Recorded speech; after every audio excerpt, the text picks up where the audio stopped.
bookends, actually our meetings take place in science fiction related pubs, like gaming pubs. All of the gaming pubs around Sector 1, I think, know us already. And if we don't have an actual pub where we can do our meetings, we can just get one to host our meetings. As I'm sure some of you have seen in episode 4, two of the most memorable locations were Obi-Wan's house and obviously the bar in Mos Eisley, the wretched hive of scum and villainy. So that pretty much defines us as well. We hold our meetings either in one of the numerous Obi-Wan members' houses or in wretched hives of scum and villainy across the city of Bucharest and anywhere else we might congregate. So that's generally what happens.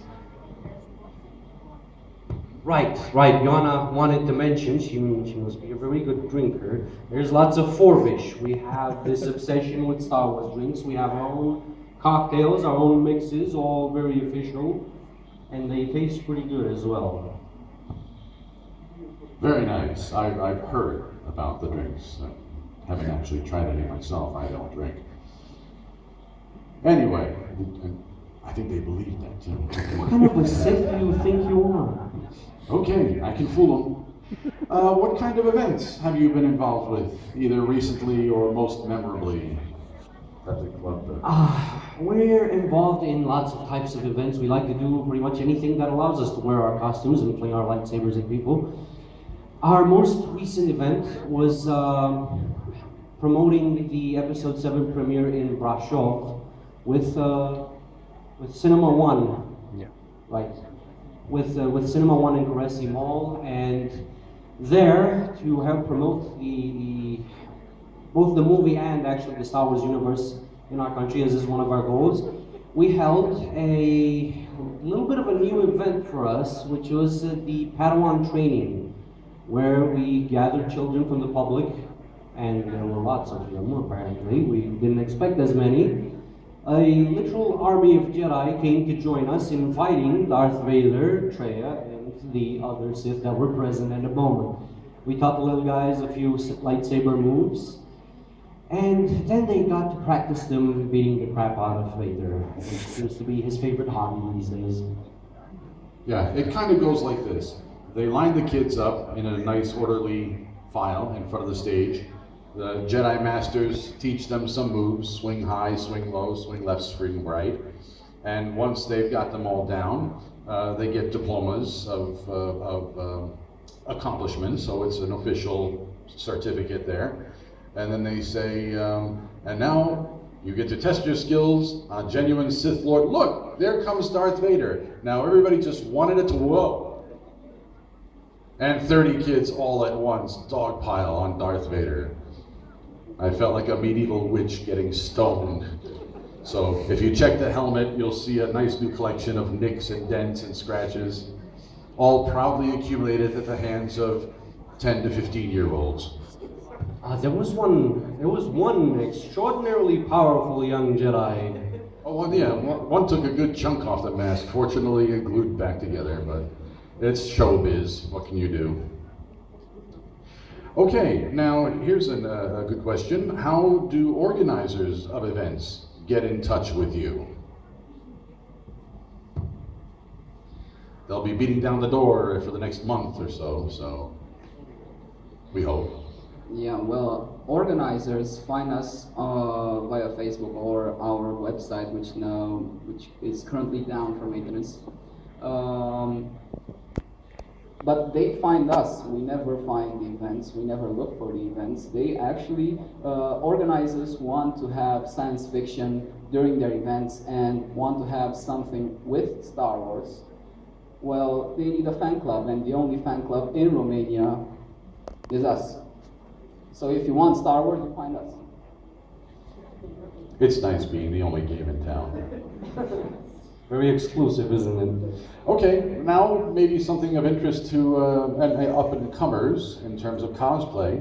Tell us about your costumes, maybe in terms of the characters, but more interestingly, how they were made, and bring us up to speed. Right.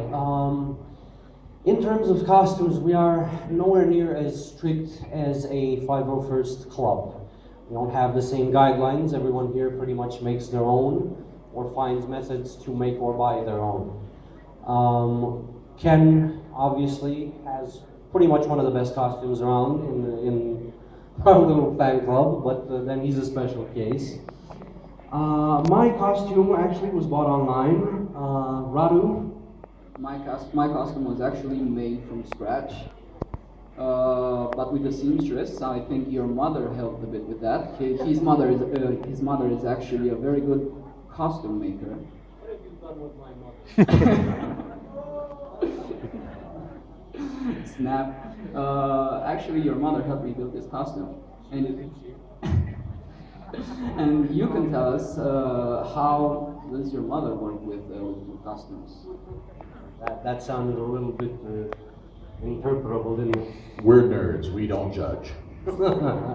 Right, well, my mom has a costuming business for a long time now, kid style, and she makes kids' costumes mostly, but then her son grew up and started bugging her incessantly, "Mom, I want my Jedi costume." So eventually she had to cave in and make the stupid guy a costume. That stupid guy is now grown up and still stupid, me. So yeah, she inevitably kind of got into the business. As I made my costume, some of the other fan club members liked it and asked me where I made it. I said, well, my mom made it. And they went there, and that's kind of how it happened. A few of us have costumes made by my mother. Others make their own costumes, and I would like to give you Mara to talk a little bit about hers. So, I learned sewing with a sewing machine for this custom. My custom was partly made by me and partly made by a friend, and other things were bought on the internet, like eBay and stuff. So it's mixed costume. So, someone else? I started with a hand-me-down. Ken's first 501st costume was an imperial officer, and I got to wear that around for a bit to get adjusted to this costuming thing. And then I got into it, and I started loving it. So this is entirely made by me, and I'm very proud. Would you like to say something? My costume is actually more like Darth Maul. It's made by his mother too. She actually runs a costume shop in town, so it's a professional deal. It's nothing shady about this. It is not perfect, but it's pretty accurate. Very nice, everyone. I've been working on this costume in various forms for about 25 years, so if I haven't gotten it right by now, I never will. There's one last thing that we need to add to the costuming part is together with Master Obi-Max, which is currently safeguarding our stand, we have been getting into the business of making our own armors and blasters and things. This is a new hobby for us. It is, as some would say, cosplay as it should be, the crazy level of making armors. Yeah, something new in our repertoire, as Radu said. I think I just saw Avatar Korra walk in. I'm sorry, I could not see that. So yeah, we make armors now. It's an interesting hobby. Ken started a long time ago. It's new for us. But they are there. Check out the pictures on Facebook. Very nice. Okay, we're gonna wrap this up. The last question is pretty much a nice one to finish on. What do you have in store for us next? Well, we have a lot of plans for the fan club. As I said when we started out, we really want to get into charity. We want to keep pushing the Star Wars universe, keep simplifying it and bringing it closer to home for so many people that don't really have access to it. Our country still has a lot of cities that don't have the same access to this phenomenon.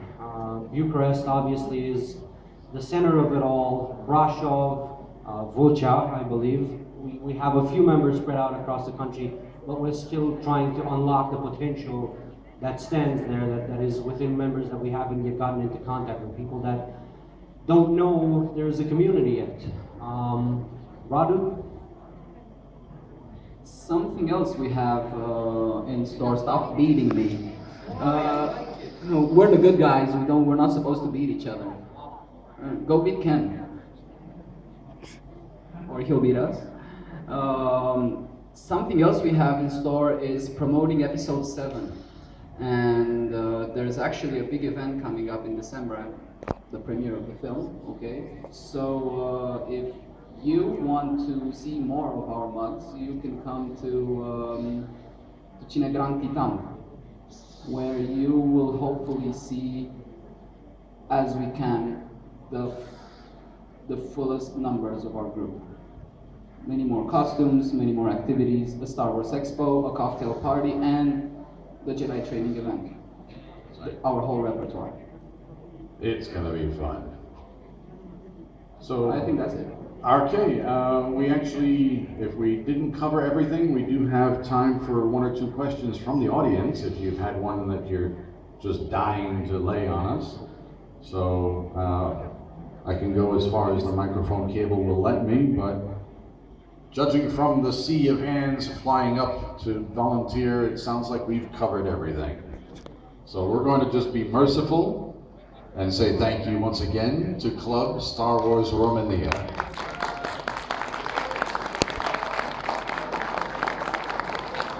And now the people wearing heavy costumes are going to go outside for some air. Thank you very much. Enjoy the convention.